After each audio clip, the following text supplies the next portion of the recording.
Good morning. Morning. Well, we're back out at Pine Glen. We're starting from Pine Glen today.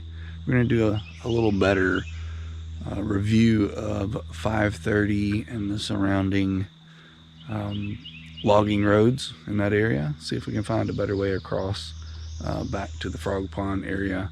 But, you know, we'll check it out, see what's over there. We'll probably not get into any crazy thick woods or anything today, but thought we'd take a little better look of what logging roads are available. Apparently T's pretty tired this morning though. Apparently.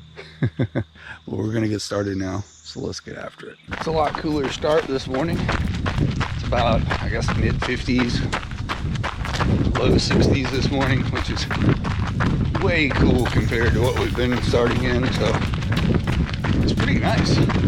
We're enjoying the cooler weather so far. The woods are just absolutely full of a variety of different birds this morning. Hear all kinds of different birds.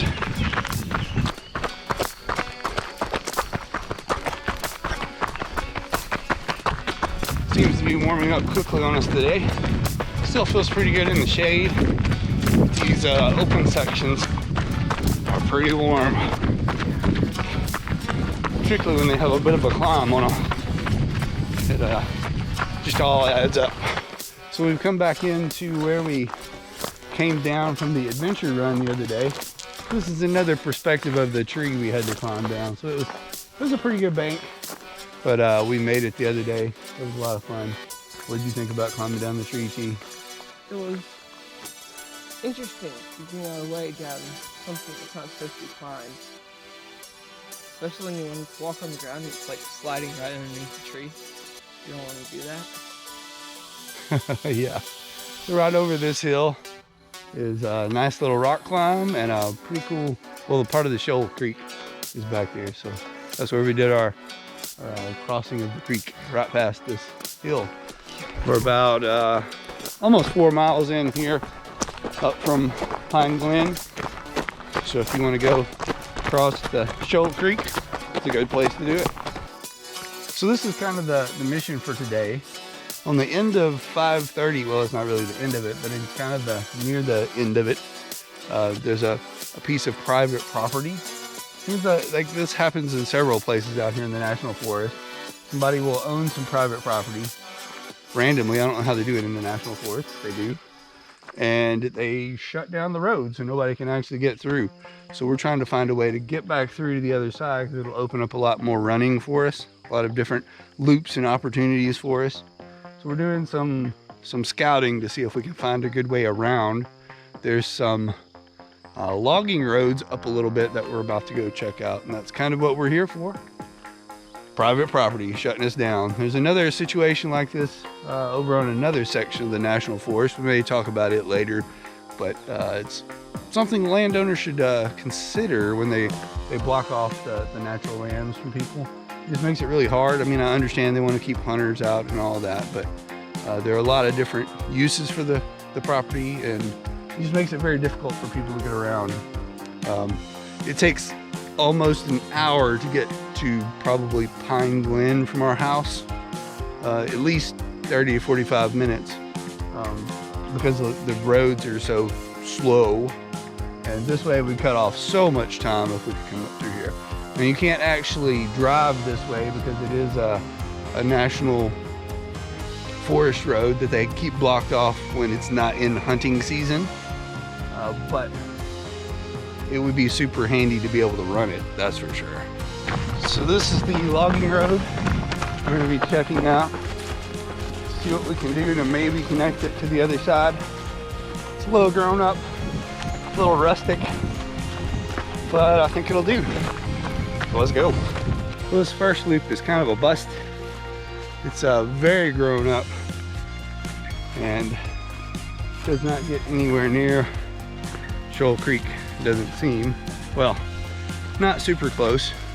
We would have to do some serious improvement to get it down to Shoal Creek. Really good deer print. Lots of deer print up here. They're loving it.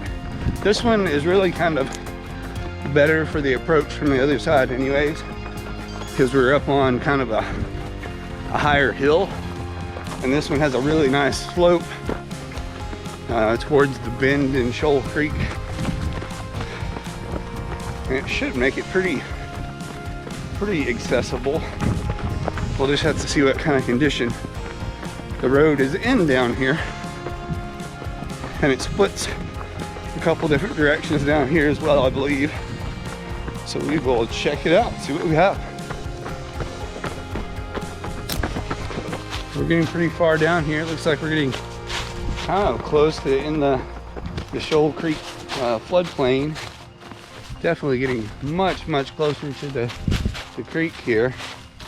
So we'll have to see what this looks like. Well, we've made it to Shoal Creek. Unfortunately, a couple problems. One, there's not a great way to cross. Well, there's some rocks. You probably could build a way to get across Shoal Creek. But the other side at this point is straight up.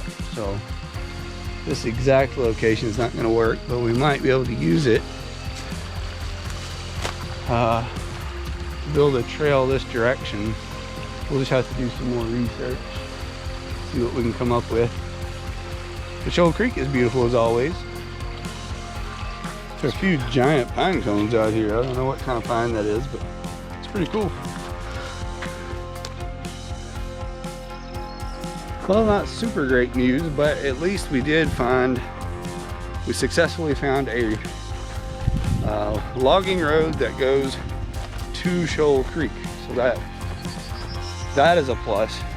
We were coming down a fire road to get a little extra mileage in, and we have made it all the way back down to the reservoir. I think this was White Tide's Mill Lake, I believe is the name of it. But it's pretty cool. A lot bigger than I really realized it was, I guess. It goes right into the water. Yeah, it does look like the trail goes straight into the water. People might have put boats in here previously, but certainly can't get a boat back here right now.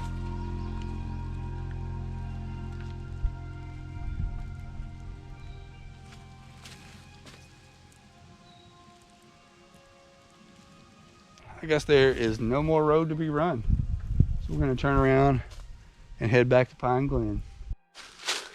Know a lot of things. Looks like Trevor found just a turkey feather. I think is what it is. I'll dig it over. Yeah, we'll have to check that out.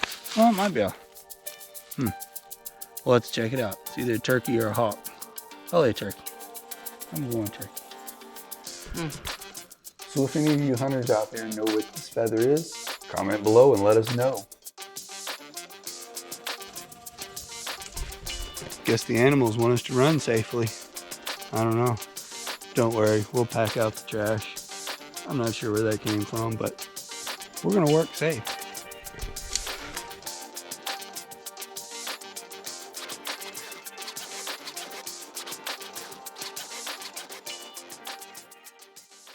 So we knocked that out. That was a tough run back at Pine Glen. We went up for just over 14 miles. That'll be a new longest distance for Trevor.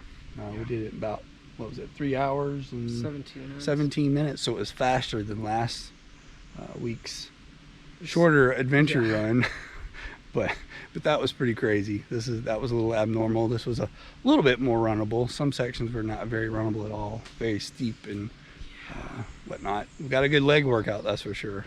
Yes. But it's been a good one. So we're gonna get out of here, do some fun things, enjoy our Saturday. So get your long run in too. Go run to win.